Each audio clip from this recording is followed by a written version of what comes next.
and we're registering very curious readings from all sensors. Specify. I cannot. How bad is it? We can barely read it, but I don't like the looks of it.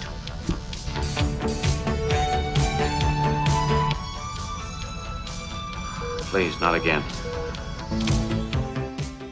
Hello, and welcome to Junkball Media, a video series that's part review, part retrospective, but mostly just stuff.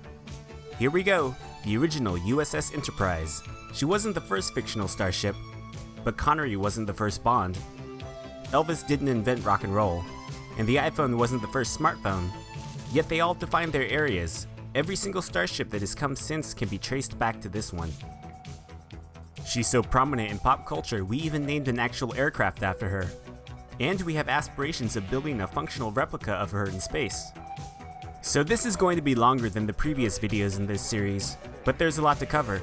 So among other tidbits, we'll hit up her design, filming models, history, interior, exterior, refits, why is she named Enterprise, the animated series, Phase 2, how old is she, her destruction, In the middle of the earth, in the land of Shire, lives a brave little and stuff. we all admire. With his long wooden pipe, fuzzy woolly toes, he lives in a hobbit hole and everybody knows him. So let's do this. This is the NCC 1701 Enterprise Retrospective. So, why is she named Enterprise? Ships named Enterprise date back to the 15th century with the French Navy. The British and US navies would later adopt the name, after commandeering a bunch of French vessels named Entreprenant. Initially, Gene Roddenberry considered naming the ship the USS Yorktown, but dropped it and went ahead with Enterprise. This was to honor the CV-6 USS Enterprise, which is widely regarded as the most important ship in the US Navy during World War II. She was involved in more major battles than any other ship in the fleet. She was decommissioned in 1947, but her namesake continued in the CVN-65 USS Enterprise. So the name USS Enterprise was already recognizable to a generation of TV viewers.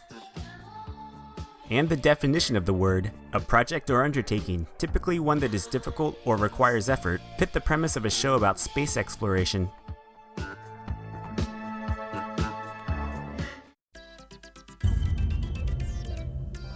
The ship's design was revolutionary. It was practical. It was futuristic without being too fantastical. Instead of being a rocket, she's comprised of three main areas: a saucer, a secondary hull, and engine pods that were all connected with seemingly flimsy pylons. I'll be interchangeably using the terms engines and engine pods since the term warp nacelles hadn't been established yet during the original series.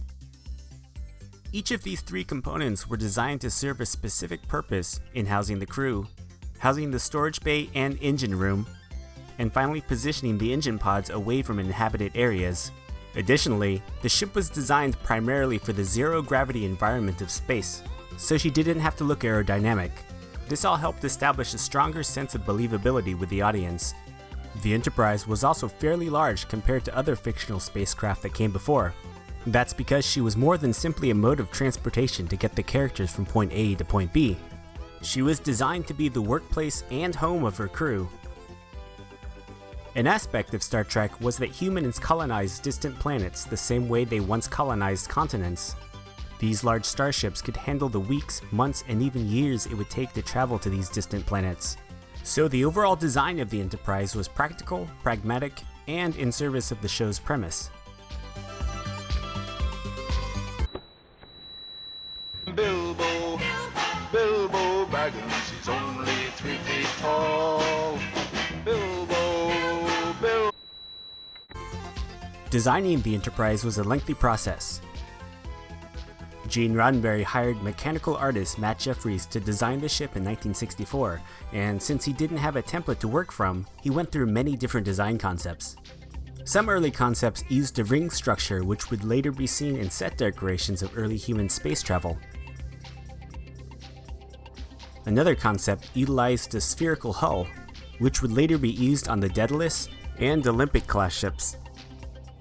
Even once Jefferies moved forward with the saucer design, He went through many design configurations as he honed in on the final placement of the saucer, secondary hull, and engine pods. Jefferies lobbied for a smooth hull with sparse surface details for the pragmatic reason that space is a harsh environment, and it wasn't practical to have instruments or other modules fixed to the exterior of the hull where they could be easily damaged. The Starfleet hull pennant is a variation of the Enterprise's triangular arrow assignment patch. In the original series, ships each had their own assignment patch. The Enterprise's was likely inspired by NASA's red triangular arrow insignia. At the approval meeting where he presented the ship to NBC, the study model was top-heavy, tipped over and fell upside down. Roddenberry liked it that way and wanted that as the final design of the ship. Jefferies had to resist his request, and the Enterprise design was finalized in August 1964. Now let's get on to the filming models.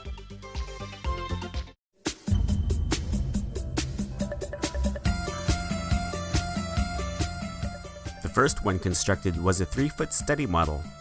This model wasn't intended for screen use, though it ended up being used often over the course of the original series in various capacities when they didn't want to risk altering the larger main model, or they just flat out didn't want to use the cumbersome main model. This 3-foot model was continually tweaked over the production of the original series to match changes made to the larger model. The main Enterprise model was 11 feet long and made of plastic, sheet metal, and wood. In the time between the first pilot and the start of the original series, the ship was updated a few times, most visibly with a smaller bridge dome, active Bussard collectors, spikes on the tips of those Bussard collectors, a smaller deflector dish, and spherical modules on the aft of the engine pods. The model was only intended to be shot from the starboard side. The mounting point was on the port side, so it wasn't decorated with paint and other pennant decals. Since the model was made of plastic, wood, and sheet metal, it would expand and warp out of shape under the heat of the filming lights. This is also before the era of computer motion controlled cameras, so the camera passes were performed manually and took many hours. Another production obstacle was blue spill, which is when blue from the chroma key background reflects onto the surface of the object. It effectively makes footage unusable. To avoid this, the model was overlit. However, this washed out any gradient shading on the hull and made the ship look flat in the finished shot. Following the cancellation of the original series, the 3-foot model sat on Gene Roddenberry's desk before disappearing several years later. The 11-foot model was put into storage, which is rare because large props were generally destroyed after production wraps. This model was eventually donated to the Smithsonian Museum. In 1992, it received a controversial restoration where panel lines were placed on the hull plating, which was mostly smooth and featureless prior to that. The guy who restored the model cites that he did his best job to restore the model to its original state based on the best photographs and video available at the time. So, like this botched restoration, it was done with good intentions. Bilbo Baggins, the bravest little hobbit of them all. Well, sir. So in 1973, Gene Roddenberry created a pilot called Genesis 2, about a guy from the 20th century named Dylan Hunt, who ends up in the 22nd century after a suspended animation experiment goes wrong. Hey, it's Eye Patch from Airwolf. The bad guys have 2 belly buttons. They also wear togas because Gene Roddenberry was always trying to slip stuff like that into his shows. And they push over a horse. Yep. Okay, I'm getting way off topic. But Roddenberry also did Star Trek the Animated Series, and tried to restart a live-action Star Trek series. There's nothing in the mirror. We'll cover how the Enterprise evolved over those productions in part 2 of this retrospective. So, if you're from the future, it's already available. Hey, do we end up wearing togas in the future? And if it's not up yet, here are some options to stay in the loop. Either way, thanks for watching, you pointed-eared hobgoblin. I'm trying to thank you, you pointed-eared hobgoblin. Oh, Yes, you. All right, you lovelies. Hold together.